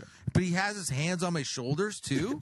And he's like, hey, dude, how are you? And I'm like, holy shit. He's talking. I'm great. I'm great. I go, how are you? How are you? It's like, I'm good. I'm like, that's amazing. It's so nice to talk to you. It's so nice to talk to you. I'm like, yeah. And I'm like, I'll talk to you later. It's like, okay, I'll talk to you later. And I left, but I didn't put it together. I thought he was just talking weird to me because he's like, I don't think his English was his first language. Yeah, he's got an accent. Yeah. He's got an accent. So I thought he was just trying to talk to me slower but he thought it was fucking. Never eventually told you? He told me, like, yeah, later. But you never told him. He just told you. Oh, yeah. So Jamie Masada still thinks I have a brain injury. Yeah. Well, you ever get booked? What? Did he ever book the maybe it will get you booked there is what I mean. The funny thing is, like, I don't think he even knows that. Then I think think it was after that. Yeah, I did. I opened up for Russell at the the Laugh Factory one time. You should go back there and just keep doing the same thing to him again. Just Hey, keep dude. going back and be like, hey, dude. After a while, he's going to be like, that motherfucker. Hey, Russell, you got that bike accident guy to open for you? That's Yeah. cool. Yeah, he has so nice no. of He would never remember me now, but yeah, it's so fun. I get a fucking. So many stupid things happen to me in my life like that all the time. Yeah, You know, I'm like. I think you're on you have the secret, which is like everyone's the same, you know, and then don't treat anyone different. Like you don't get excited about anybody. You don't get you don't be mean to anybody. You just like everyone's the same. I said this to Manolis the other night. Like he'll treat whoever, someone even he's opening for, like, you know, whether it's like you know, Ron, who your buddies with still, just all, or like even if it's Russell, but like he'll treat him the same as if like someone like he drove some kid home from an open mic in Niagara Falls the other night. Like, you know what I mean? Like, Yeah. But you're right. But what you're saying is right. Yeah, the He's like, difference he between treats- Russell Peters and Pete Van Dyke is the same. Same. There's Yeah. no difference to Manolis. It's how you treat him. And then and then everyone just treats you the same way in return. You know, I Yeah. find that even Yeah, that's true too. my No one's an life. asshole to you, eh? Like, No, Like, I mean, but sometimes if they don't know you, but no one who knows you's an asshole to you. no. no, you're not putting them above you No. they're not, and then they don't put you below them. You know, Like, I already treat open micers like shit. It's one of my favorite things about being a comic. I I'm just can't- kidding. I wish I could too, though. Like some people, you Some just want to people tell do, them bro. to stop now. Like, Oh, please man. stop. Oh, for open micers, for sure. Yeah. But I'm talking about even other, like, older comics who are, like, treat younger people like shit. I always say see it all this, the time. like, if people, there's a lot of the shitty comedians, the assholes I stay away from, because I always say, like, if someone says, like, Manolis is a nice guy, if you're saying that, and that means you're probably, like, we're probably some type of friends, I'm only friends with nice people. Right. So if you're saying I'm a nice guy, you're basically saying you're a nice guy. Oh, Because I don't like assholes. Which I am. right. Like, You are I a don't, sweet boy. won't. There's a lot of people that I don't talk to. There's a lot of people I stay away from. Yeah, I'm the same way. I stay away from people purposefully. Like if I know they're into more trouble than I like to be in or Yeah. whatever, I just like avoid it. I don't like cause an issue with it. I just like okay. uh, Or if I get fucked over by a guy, like if I book a guy for a show, and then they no show on me, I'm not gonna like try to fight the guy or make a big stink about it. I'm just not gonna book him anymore. Again. Right. You know, Let's move on. Just move on. It's not worth it. I'm gonna throw a little bit of drama in there. I'm All gonna right, I'll fucking take it. throw some juicy gossip in there. But I saw a video the other night. I'm gonna throw the guy's name right out there because whatever. But you remember that Neil Griffin? Remember that? dude? Yeah. So he was doing the show at, I guess, like Galley Pump like a couple years ago, and he fucking, I guess his old lady was there and he smacked her in the back of the head. Some weird shit went on.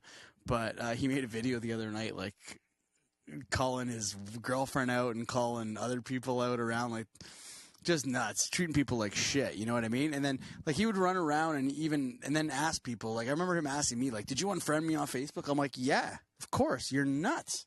Yeah. Like, I don't want to be friends with you." Yeah. I don't know. Can you imagine that you get upset that somebody unfriends you? Like, who gives a flying fuck? You Yeah, know, well, especially like, it's funny because like he'd ask, he'd be like, "Why?" He'd be like, "Because you smacked your chick around." Like, yeah. you know, It's easy. yeah, Didn't Jason punch that guy? he sure did. I think it was self defense though. It was deserved. It was like the guy was coming after him, but Yeah, what a lovely self-defense to have, though, eh? If you can have a self-defense. I would think we've all been dreaming about that self defense. Yeah, for it's a long nice time. one to have, yeah. Jason's not afraid to drop him, though, eh? I've seen him do it a couple times. Oh, yeah? One time I didn't see him, but I was on stage. We were at 765 in London, and someone makes a rape joke that... Fairly recently? No, this is when I was starting out. Me and Jason started out in London before they came to Hamilton. Like, we were all in London, and then... Right. But so this was like 6 years ago or something like that. And we're at 765, and there was someone made a rape joke. I don't even think it was Jason. It was like Peter Reed or someone like that. Like London comics, we didn't have a pro like Manolis, so we just You learn as you go. figured it out on the fly. And if you're playing a bunch of seedy places that with a bunch of like degenerate drunks, Of course. and you can get away with dark humor.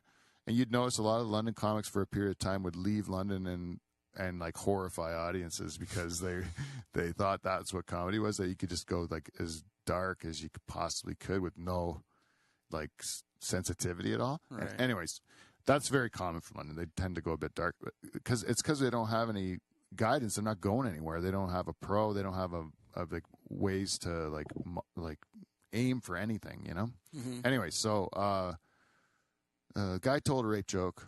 A guy in the audience was raped in prison or something. Cool. He was raped in jail. Okay. So this was a trigger of some sort to him. So then somehow the argument caught about, you know, you should never tell a rape joke, and if it's fun, you should be able to tell it. You'd think getting raped in jail would be worse than hearing about a rape joke, right? Yeah. Right? You or think like after you've been raped in jail, like there's no words can hurt me. Yeah. Or like if you say something, like, you shouldn't call it a rape joke. Then if you say joke, it means it's funny. You know what I mean? Like you shouldn't call it a rape joke. Yeah. But anyways, it got real heated real fast, and then they went outside on the street to throw Jason and someone. Jason and this dude, and nice. And then all the comics and the audience went out, but I was on stage. Yo, so you know what? You know what that reminded me? One of the best fights I've ever seen in comedy, for sure. But it was at fucking the Pick and Shovel in Cambridge. Yeah, I love that place. What a classic. hole. And it was when I was what a hole. It was such a hole, bro. And I was starting out there. It was like my first few months of comedy. And there was a dude, Dylan Scott. I don't know if you remember that. So Dylan Scott was there.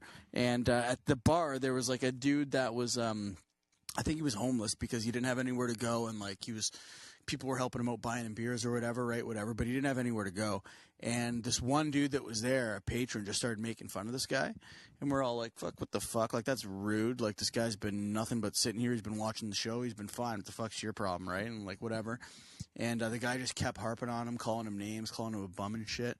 So Dylan, like, called the guy outside, and Dylan waited for the guy to do something to him. He just kept whatever. And I remember this. The guy did something, and I've never seen anyone... Like, the guy's teeth hit the ground, and he was, like, standing in the air for a couple seconds trying to find his feet, and then he just face-planted. Oh. I've never seen a more deserved punch-out in my life, though, than this guy. Oh, yeah. It was the best thing. His buddy came over, tried to fight, and we just pointed. So is this the drunk or Dylan? Which one? Dylan knocked out the drunk. Dylan punched the drunk. Punched the drunk. The drunk was making fun of this homeless dude in the bar. I'm sure Dylan was like, he was from Brantford, and he had like long, stringy, greasy hair, kind of. Yeah, and like I would know him to see him. Dark sense of humor, yeah. Very dark. What was the end of your story? What was Dylan in my story for? No, Jason. Did Jason fight the guy? Yeah, he fought him on the street, and I didn't get to see it because I had to stay telling my stupid jokes. Oh man! But everyone else got to see it. Yeah, and it's tough to compete with a fight. You're telling me. Yeah, he doesn't seem aggressive, Jason. You know, like he's a hothead when if he gets pissed off. Yeah, that's what I mean. Like he's got a quick fuse. He's quick fuse. Yeah, and he's like, there's guys like that. They're unassuming. You don't think of them because they're not causing trouble all the time. Yeah. But then if they're the ones that you really got to watch out for because you're not even going to suspect them, and then you're going to be in a fight with them. Right? Yeah, well, just don't be an asshole. Just treat everyone nicely. That's the thing. Yeah, you won't get punched out. You won't get punched out by comics. Thank you, Chris. You're right. You're right. You won't get punched out by comics with long hair. I'm always amazed how many people are out there. Always seems to like to try to cause some sort of trouble. Yeah. And a lot of times it's like, why are you even doing this? Yeah, I've never. Like a lot of they're it angry about something else in their life. Obviously, but like, why fuck with a stranger? Yeah, I don't know. It makes no sense to me. When I was young, it was all the time. You had to deal with people trying to fight you. Really? Yeah, like growing around up here? was worse for sure. Yeah, around here especially, it's like Letterkenny. No shit. Here. Yeah, you'd go out to like a bush party or something like that, and you'd know that there's going to be fights there, and the tough guys would go there to fight. And then they'd match up, and you'd see a couple good bouts between the tough guy from Waterford versus the tough guy from Delhi or whatever, you know? It's almost like Fight Club. But they didn't really have anything against each other, or just like here to brawl? Well, no, most of the time they had something against each other. Most of the time it was just to show you're tougher than the other guy. Like I used to run around with this guy that was like 6'8", and he was like a big basketball player guy, right? And every time we would go out to a bar around here, like especially if we weren't known there, every fucking big lug nut in the place would want to fight as soon as he walked in because he's a big giant guy. Right. So they would just want to show that they're tougher than him, and then it became he'd have to go in right away and say, "Guys, this is your place, and you're tougher than me, and like you don't have to you don't have to worry about me." And then they'd leave us alone usually, but sometimes we get drinking and our mouths would get moving. Sure. And then we get in trouble, but that's mouths would get moving. Yeah. That's this quote I heard. It was like a man's mouth is the most common cause for his broken nose or whatever. That's funny. That's so funny. Yeah, I was like, that is true. Yeah. Because normally when I get punched in the face, I deserve it. I know what I just did, so yeah, I'm usually just like, yeah, that was about right. The one time I got really beat up, though, I didn't deserve it at all. I deserved to get beat up like 100 times up until the point I got beat up, and that one was just a surprise, and that was a misunderstanding. But they kicked the shit out of me. Oh, that sucks. Yeah. Multiple people? Yeah, it was a whole fucking flock of Lebanese guys. Oh, God. And they just beat the living bejesus out of me right before my wedding. It was like 2 weeks before my wedding. Did they think you were someone else? I feel like there's a Did they know you? No. I was in London, and I was drinking, and did your mouth do this, you mean, or what are you saying? well, kind of like someone had stole my jacket, and then my friend stole me a girl's red jacket to wear home. It was freezing rain, and I'm wearing this little red jacket, looked like Chris Farley, like in that was funny. Fat Man little coat. Yeah. And then so my friend goes to these kids that are in the parking lot. They're like, hey, what do you think of my buddy's jacket? And they go, I think he looks like Little Red Riding Hood. And then I just take the jacket off and throw it to the ground. Say, I'm not wearing this thing. It's too small. I'm not wearing this thing. I threw it down. So that guy took it like, fuck you, like those fighting words kind of thing. So as I threw the jacket down, he grabbed my sweater I just got for Christmas too, like for my cousin, and then rips it and then punches me in the nose, like one kind of fell swoop, grabs my shirt and then punches me. And my nose just like blows up. Oh, and then I'm walking with my friends. And I'm like, what happened? Kind of like, don't really know what happened. They go, the guy just punched in the face. And I notice I'm like bleeding and stuff. And then I go like running back he's getting like congratulated by his friends for like a job well done. So I just go like blind rage over top as all his friends just crack him in the face. You got him a good one? Yeah, I got him a good one. Good. But it's freezing rain. So as soon as I lost my footing immediately. You slipped, yeah. And then those guys just kicked the living shit out of me, yeah. I kind of feel like it might have still been worth it that you got to go back and give him that good crack. Yeah, that was all right. But and then actually, my friends eventually came and got him off me. And then once they got him off me, they were like, run. So like I just like ran to get out of there. And then the cops came back. And then I'm at my friend's house going like, where are they? And they're not coming back. So then I go back. My face is still like, just looks like a fucking hamburger. You go back again? I went back to see like where my friends were. And they were getting loaded in a cop car. And I was like, what the fuck, And they see me coming up all mess. And the cops are like, is this your friend? And they're like, yeah, that's him. That's what we're telling you. Because when they got there, my friends called the cops because they were beating me up. But when the cops came, they saw the kid that I hit. He didn't look that good. Right. And then they didn't see me. And so then they just assumed that my friends were the ones that beat them up because they were saying. So wait, did the cops let your friends go, or did they still? Yeah, take they let my friends go, and then they. When you said loaded in the back of a cop car, I thought they were taking shots in the back of the cop car. I thought they were drinking. Oh no, they're getting loaded. No, they're getting loaded up. Yeah, they were putting them in the back there because they thought the other kids were saying, "No, we called you," and they're like, "No, we called you," and it was one of those things. Oh wow! And then they believed the non-bloody ones. Right. So then once they saw me, they're like, "Okay, your story checks out. You can go." Makes sense. Because I was bloody. They're happy, they didn't have to do a report. Yeah, I didn't care as long as I got out of there. But yeah, it was goddamn Lebanese.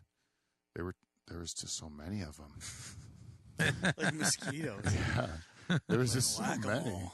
Yeah, it was a humiliating night, but yeah, that was my first fight. What I realized is that it didn't hurt that bad to get really beat up, and I thought if I knew this when I was younger, I would have been gotten a lot more fights. I would have been in fights all the time. Thank God I never found out till then. when you're old enough to not still be like, I was just I about to don't get need to married, and I don't need to fight anymore. I'm like a grown up now. yeah. And then the only fights I've gotten into since have been with my brother. And they've surprised me, too. Because the last fight I got in with my brother, I was like 45. You know, I'm like, Jesus Christ, are we still fighting? Like, we're grown-ups here. Right. But he came charging at me. I had no choice. All right. Sometimes you gotta let him know. Yeah. Well, he's way bigger and stronger than me, my brother. But he's got an overhand right that's, like, easy to telegraph, right? Like, he just has one move. Right. He comes at you with this big overhand right. So I just grab his one hand, and then I tie him up like a pretzel, and then he gets super mad. So no one really gets hurt. No one gets That's hurt. good. No. I've taken punches, but I've never hit my brother in my life. Chris, you have a couple of brothers, don't you? I got a brother, yeah. Older, younger. Younger. Would you punch him? No, we've never gotten into it, him and I. Never once. He's never punched you? No, we've never gotten into Have it. you had those kind of, like, have you fought, like, Not with verbally? him and I. Him and I never. How many years apart? 6. Oh, that's why. I guess we've just never gotten into it, him and I. Wait, is he older or younger? He's forget. younger. He's 6 younger. years You would have crushed him. Oh, you don't want to fight your younger brother. No, never. But now He'd kick my ass anyways, but I wouldn't. now he would, right? Yeah. Yeah, but by the time that happened, you guys are both too old to do it. Yeah, exactly. Yeah. No, we're not doing that. We're done with that, I think. What about you for siblings? Your brother? I got a brother. We used to fight a little bit here and there. We got in little fist fights through the years, up to like, I don't know, 16, 17 maybe. But like once we creeped up to like 19, 20, like now it kind of all just went away. And it almost like, because I used to hate him. Like I was like, I remember telling my dad one time, I was like, I wish he was dead. Stuff like that. Like, and then they get older and like, I couldn't even tell you why I didn't like him. Right. Now, like looking back, yeah. I couldn't even, it's not that I can't remember. I don't even know what the problem was looking back. We just, for some reason, we weren't getting along. But he is actually, he's a bit of was a bit of a scrapper in the sense of like, he had a bad temper. He'd fucking his fuse. If like someone pushed him too far, he's the best thing through school. It's like kids would bully him to the point where he just fucking like turned into the Hulk and then like fucking like beat the shit out of like 2 or 3 guys all at once. Like within seconds, this would happen. And so he was like he could fight actually. So like it was weird because he like assholes would try to fuck with him and then they just get the shit kicked out of him by him. It was awesome. Yeah. But for me, it's like when I got older, he still had a hot temper, and it'd always be about something nothing. It wouldn't be something to fight about. Like for me, so I would just redirect it. I just knew how to fucking just be chill about it. You know what I mean? Like I just when we got in our 20s, and if he like got fucking mad about something that was not worth being mad about in my eyes, I would just be like, okay, dude. Yeah. All right. Yeah. Okay. I just try to calm him down. I didn't. Yeah. Because I mean, once I got in my 20s, I just didn't want to like, I don't know. I like the guy. I don't want to hit my brother. Yeah. It's when we were kids, me and my brother would fight all the time. It was like wrestling, you know, like, and you wouldn't really hurt him. He would, but he was younger, so he could hit me. Like, but then you get older, and then it starts getting like more competitive. Like we're closer, and you're hurting each other, and you're wrecking your mom's stuff. Yeah, and she's crying in the room and stuff. And then that's what happened with me and my brother. My mom was crying when we were fighting one time. We're just like, we're too old for this. We have to stop because we don't want to.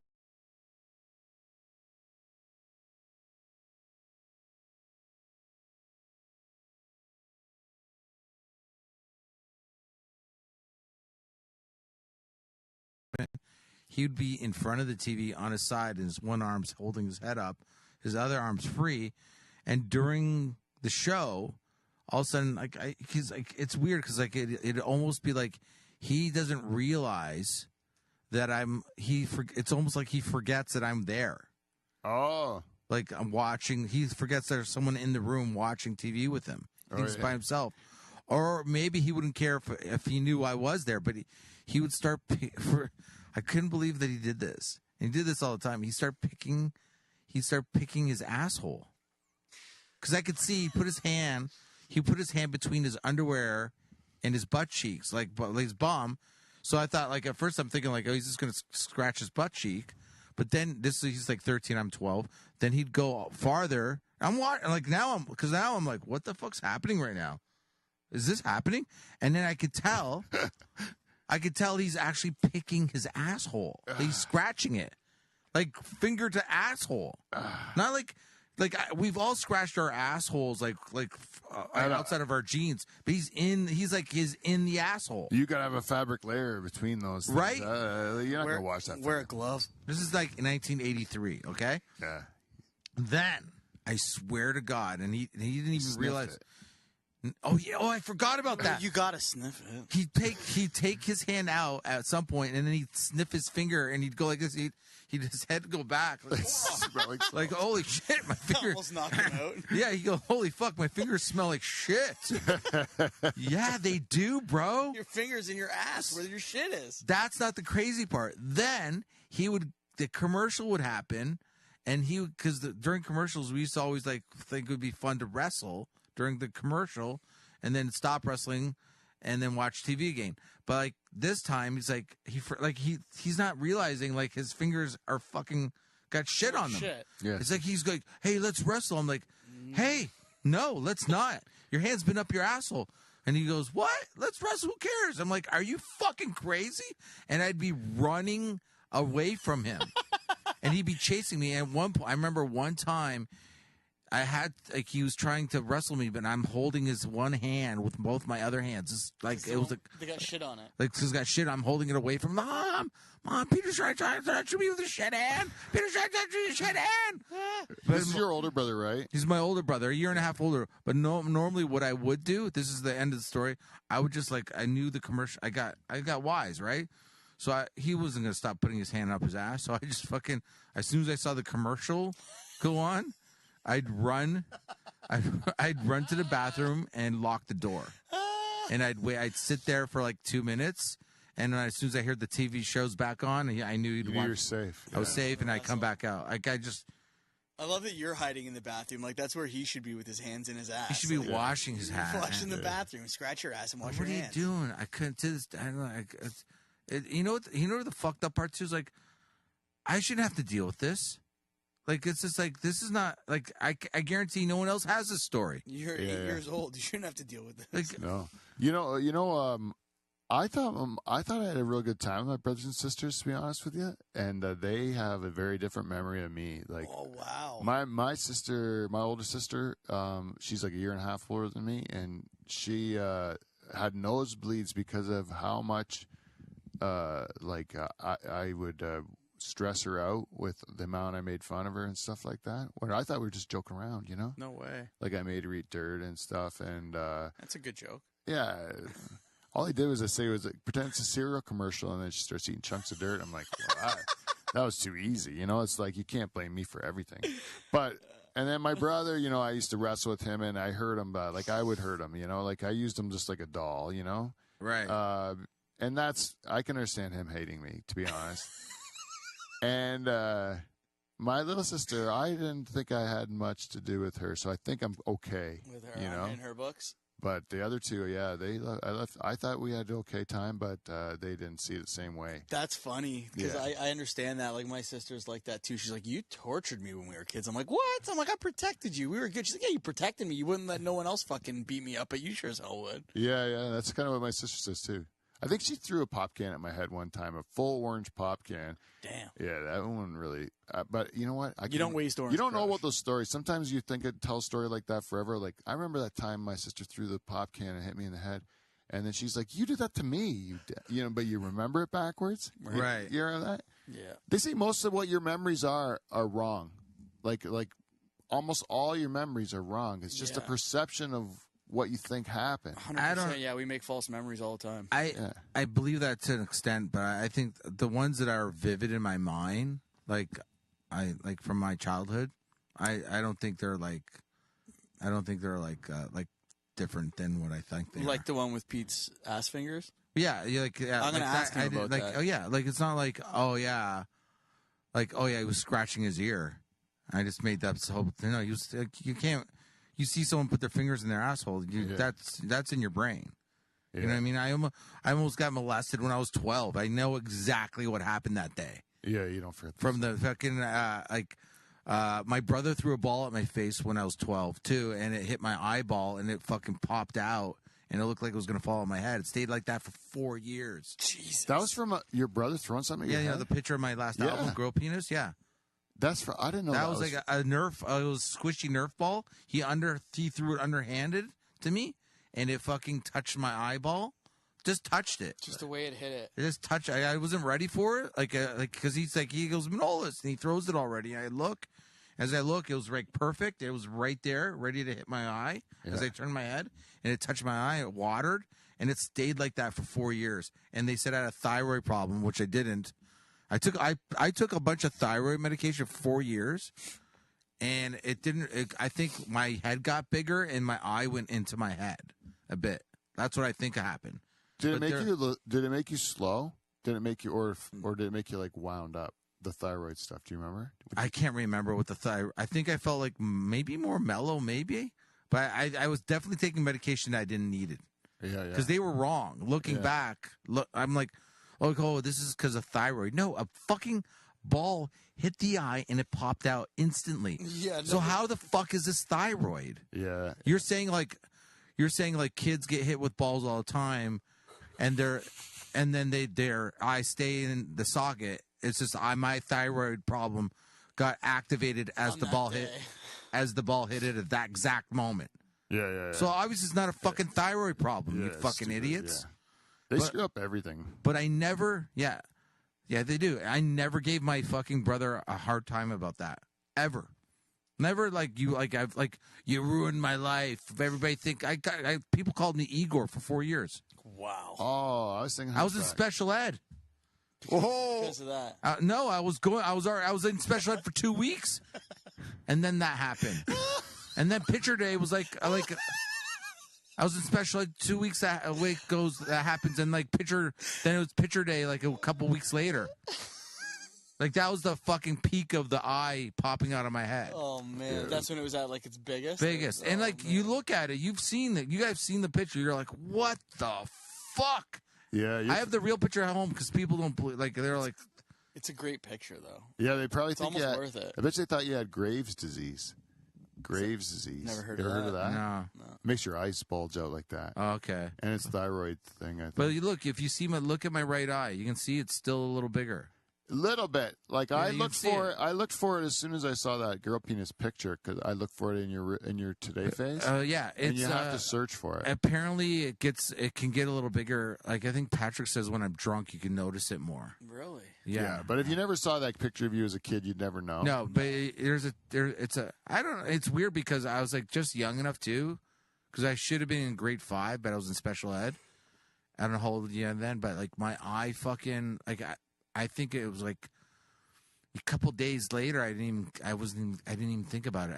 I almost forgot about it, except people would call me Igor, and I'm like, oh, and I'm like, it's so funny because I'm this kind of person where people would be like, hey Igor, or like, hey Igor, and then this other kid I was hanging out with one time, and he's like, and I forgot that everybody was calling me Igor. I forgot that was my name almost, right?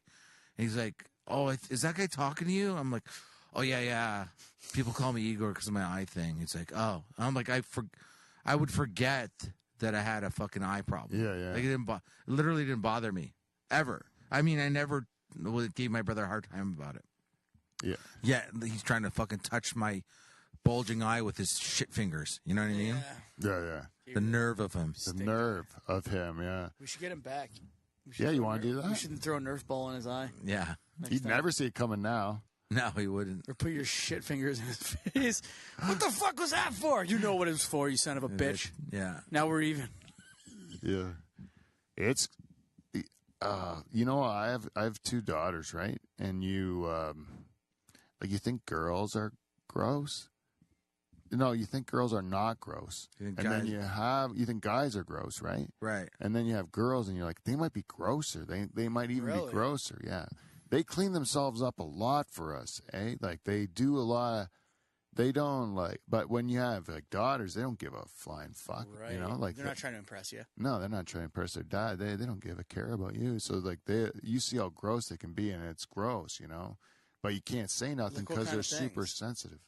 Like they're very sloppy, like just disgusting hygiene habits as far as like the way they live and stuff. That could just be being young too, you know. I don't know, but it's gross. I could go like at every age of their life, you know, like little girls, like to like grown-ups, gross at every level, like all the stuff that women hide from you. Like I don't want to embarrass them, you know. Right. But yeah, it's infants, toddlers. Yeah, like they'll clean it. Like if like it's yuck, you know. Like like if you think of a man, you know how gross we can be. Sure. And put an extra hole onto it, you know? It's going to be that much grosser, isn't it? Funny, yeah. It's yeah. a funny line. Funny. That's it. Anyway, we didn't get to any of the robot jokes, and we didn't get to any of the stuff that we were supposed to. We didn't get to feedback. Oh, shit. That's all because I don't have a guy running my board, and because we had great guests, so we're going to do that next week. But if you do want to give me a piece of feedback, go to... Oh, shit. That's not the right one. If you want to give me a piece of feedback, go to livefromthedutchhall@gmail.com or thedutchhall@gmail.com, or go to Instagram, Twitter, Facebook, any of that stuff. Give us a message. Let us know what you think of the show, and we will read your feedback on air. Feedback, come on, play. This is what Kevin always says, play from the... Okay, but that is it for this week. I'd like to thank my guest, Chris Adoranti. Hello. And Manolis Zontanos for coming in.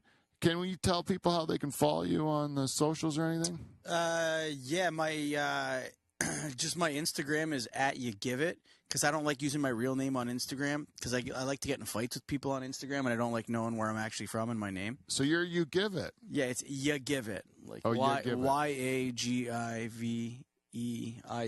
I've seen it, but I never ever. That's me, baby. Yeah. Twitter I don't have anymore. I got kicked off of Twitter, so you can't find me there for now. But I'll let you know, Pete, if that ever happens. But that's me, baby. Cool. Thanks. You Give It. And Manolis Zontanos, you can look for his album Girl Penis. And do you have new stuff out now too? I'm working with Tyler Shasma tomorrow, looking at my new album I just recorded. So hopefully it'll be out soon. Yeah. So keep a look for that. I'm gonna call that one. I think I'm calling it "The Internet Took It." The Internet Took It? Yeah, it's a line from my dad. He used to say to me. Yeah. From it's the full message. The full message. But if you just type Manolis Zontanos, Manolis Zontanos on anything, you'll find me. Yeah. And go see these guys if you're out. Go support live comedy and see these guys. They're good. They're great to watch. And until next week, we will see you NT. See you next Thursday. Thanks, guys. Thank you. Thanks, Dave.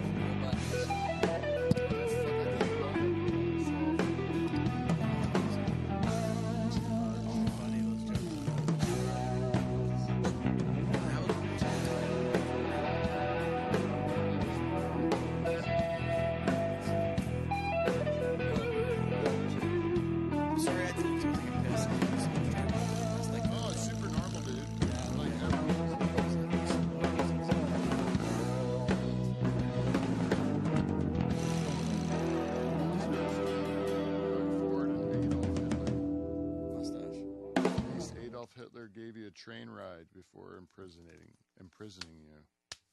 What's the difference? Very funny. What's the difference between Doug